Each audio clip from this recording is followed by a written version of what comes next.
Hello. So I had a spinal cord injury for my diagnosis, and I had to use a neck brace and a wide base quad cane for my equipment. I think the hardest thing for me in terms of campus and home accessibility is that my dorm room, I live on the KPA apartments, they aren't handicap accessible. They don't have an elevator in there or anything. And so I had to use the stairs to get to my room because it's on the second floor, and I had to use using the quad cane. It was really difficult for me to get up the stairs, and if I actually had a disability that required me to do that, then it would have been extremely difficult for me to get to my room and things like that. And then, in terms of other going to classes and things like that, I know that Hageman down here, they have a ramp, and that is what I usually use to come to class because I couldn't use the stairs with my quad cane. But they don't have accessibility on the other side. So that was like the most challenging thing for me, is coming to class and going to my dorm room. So I had an SCI, which resulted in paraplegia, so I couldn't use my legs, so I had the sport chair. So the main difficulty with the sport chair is I kind of heard from past OT students that, Keuka College isn't wheelchair accessible, and I knew that in the back of my head, but it wasn't until I really was able to experience it that I found out that it really is not accessible. Yes, we have ramps, but when we get to the ramps, there's barely any buttons, and so I somehow had to be able to pull the door open and try to propel myself in at the same time. That was extremely challenging for me. Another thing was the elevators, which I didn't think was going to be difficult. But it wasn't getting on or off the elevators, it actually was people on the elevators, and there was no room for me. So if I was waiting to go down to the ground level so I could leave, the majority of the time when I pushed the button to go down in the elevator would open and it would be completely full of people. So I actually waited anywhere from at least 10 minutes all the way up to, I waited 30 minutes one time to actually get out of the building. So that was really, really challenging. Thank goodness I didn't have any classes after the 30-minute one, because I clearly wouldn't be able to get there. Another thing, kind of on the ADL performance, it is very different. I am an active person, and it was very, very difficult for me to sit there. Don't get me wrong, it was very, very challenging to propel myself all by myself. I guess people that I've seen in wheelchairs, they make it look very easy. I also am a runner, and so kind of having those few days where I wasn't able to run, I could only imagine what it was like. And typically spinal cord injuries, it's typically from something traumatic, so people prior would be able to have their probably full range of motion, full strength and whatnot, able to ambulate on their own. So I can only imagine how people would feel. And even so, being in the wheelchair, I did catch myself sometimes. I'd stretch out my legs and I'd weight shift on my own. And then I realized that in the reality, that's not necessarily something that someone with a spinal cord injury would be able to do. So I kind of had to catch myself. And again, these short 48 hours really were very, very eye-opening. Kind of the psychosocial aspects of this, a lot of people were glancing and whatnot, but I think the majority of people knew that it was for OT, and I think that might be kind of going back to the elevator, that a lot of I never had anyone get off the elevator so I could go down, because it was you're doing this for a class, but I can only, maybe they did, maybe they didn't. So I definitely know that kind of going forth, it's kind of important that helping someone doesn't mean that you're, looking down or seeing them as dependent, but actually it can be quite helpful for someone.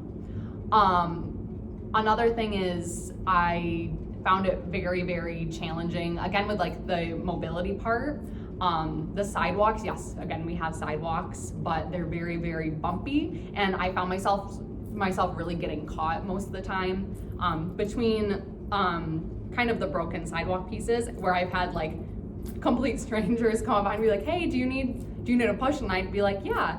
So it also takes into consideration the sport chair is one of the most independent chairs, but at the same time I did feel very dependent.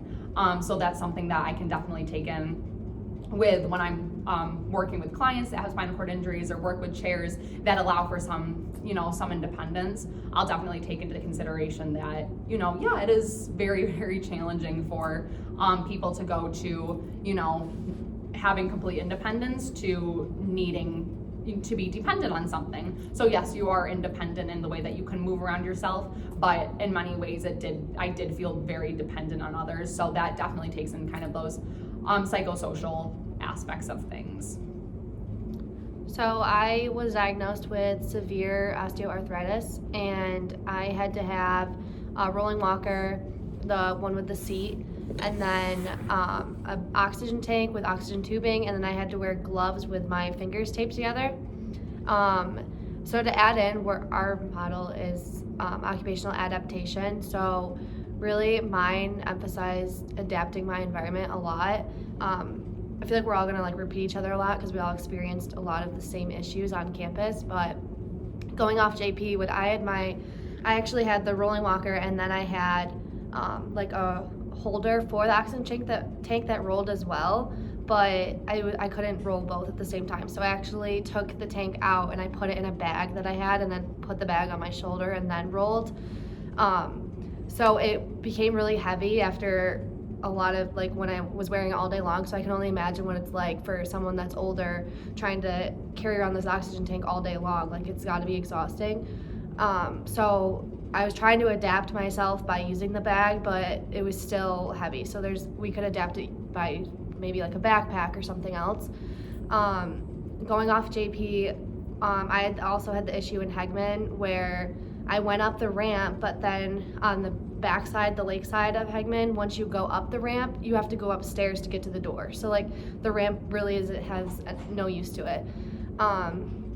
And then I also had issues with my walker that there's a lot of holes and divots, and the roads are really bumpy. It's not smooth pavement. So my walker at one point literally tipped forward because I hit a hole. And but I'm pretending that I have this, so me being 21, I'm active, I'm able to catch myself. If someone's weak, and I had the oxygen tank, so maybe they're get tired easily, they're not strong enough to catch themselves or hold themselves up, they could have fell forward, and that could have caused even more issues. And then with my hands being taped, it was really hard to pretty much do anything because my fingers were like this. I couldn't spread them and grasp things. When I was trying to eat lunch and open my smoothie, Ryan had to open it for me because I couldn't do it. Getting dressed, it's hard because you literally just have to use them all in sync. You can't use your pincer or something like that. So I really had to adapt the way I pretty much did everything. When I did my meal prep, I had to use adaptive equipment. While doing that, I had to use a built-up knife to cut my chicken because I couldn't grasp that fine. And then I used a handcuff as well that had a spoon sticking out of it so I could scoop the garlic out of the jar to put into the saucepan. It was a lot, and while I'm doing all this, I have the oxygen tank on my shoulder, and then my walker right there with me. So it's just a lot going on. And like I said, for someone that is weak, has low mobility, their hands are sore, they're not really moving, it has to be exhausting. So finding a way to adapt their environment, I found, was extremely important, because me, who's active and can do all these things, it was difficult for me, especially the mobility part, trying to go around campus. And then even psychosocially, when I went into the community, I went to Tops and I went to Duncan. People were staring at us left and right. So, because they're probably this girl's young, why does she have a walker and an oxygen tank and her hands taped together? But so it just goes to show that people are quick to judge, and you don't really know what's going on with someone. So it was definitely opened my eyes to what how bad this can affect someone mentally. But definitely with my diagnosis specifically, I found that adaptation is huge to make someone's occupations as meaningful as you can to them. So I had the diagnosis of a cardiac patient, and I had precautions for cardiac, and then I used the durable medical equipment such as a hemi-walker and a sling. I definitely had to adapt my environment a lot because using a sling, it was difficult using one hand.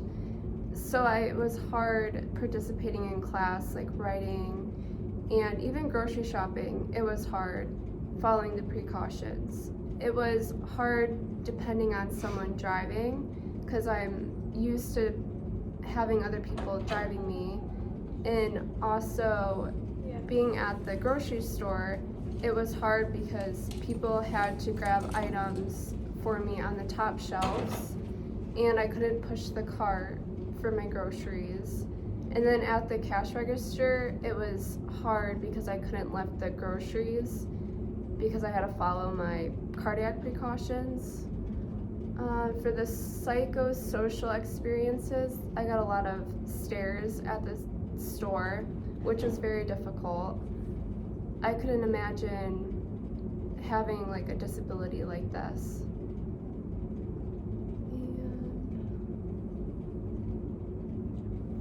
Okay, so I had the TBI and I had to use, I used a rollator and also the helmet. So that was a lot more psychosocial based. I definitely had a lot of stares.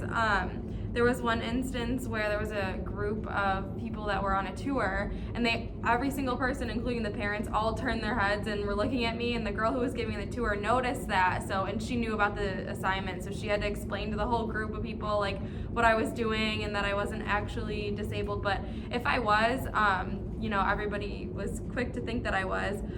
It was really embarrassing.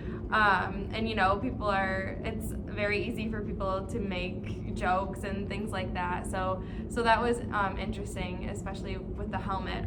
But to go off of occupational adaptation, which again is our theory, like everybody else, I struggled with mobility and getting around campus often, again, because we have so many classes in Hegeman.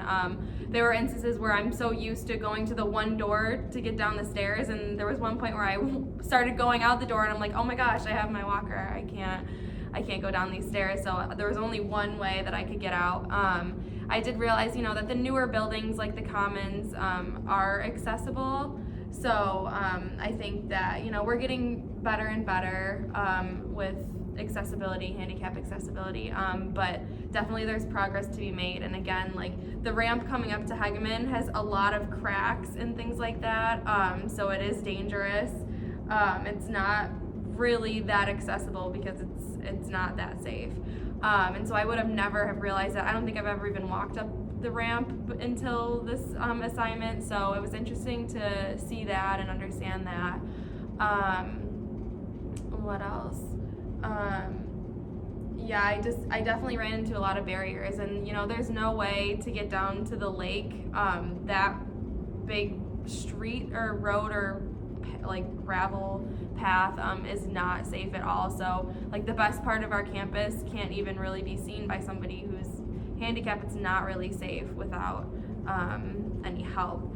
So it was definitely a huge learning experience. And for me, another adaptation I used with the meal prep is I was supposed to have right side weakness on my arm and leg. So the only adaptive equipment that I used was the rocking knife in order to cut some things, but I also made sure that my meal wasn't too difficult, and I did have to adapt to my abilities and what I was capable of doing. So all in all, it was a really good learning experience, and I think we all got a lot out of it, and we were easily able to reflect on the challenges and things that we should be more cautious of for when we are clinicians, and to have more empathy for that. So Absolutely. Yeah, I agree. I think we all had like the same kind of like overall, we had the same kind of thing where we found that the campus wasn't actually like as accessible as it should be. And Gwen did mention like the commons and like the newer buildings are more accessible, which they are, but I feel like the buildings where we go to the most, like Hegeman and like a lot of the dorm rooms too, like Blyley doesn't have handicap accessibility. Those are a lot more difficult to kind of, you know, maneuver through and things like that. So I think overall, I think our hardest struggle was the handicap accessibility and just the psychosocial, you know, people staring at us and us just like feeling like embarrassed, you know, like we were feeling like we were at a zoo, you know, everyone's staring at us and being judged. And I can't imagine like living like that every single day where people will just look at you and just judge you and And kind of going over kind of like all in all, wrapping this all together with our theory, which is the occupational adaptation, kind of going off of like the accessibility, we all had to adapt, you know, how we got a certain way, what entrances we used. So kind of about that theory, I feel like it kind of all in all was that kind of the accessibility aspect of it. So yeah. Sweet. Okay. Thank you. Thank you. Thank you.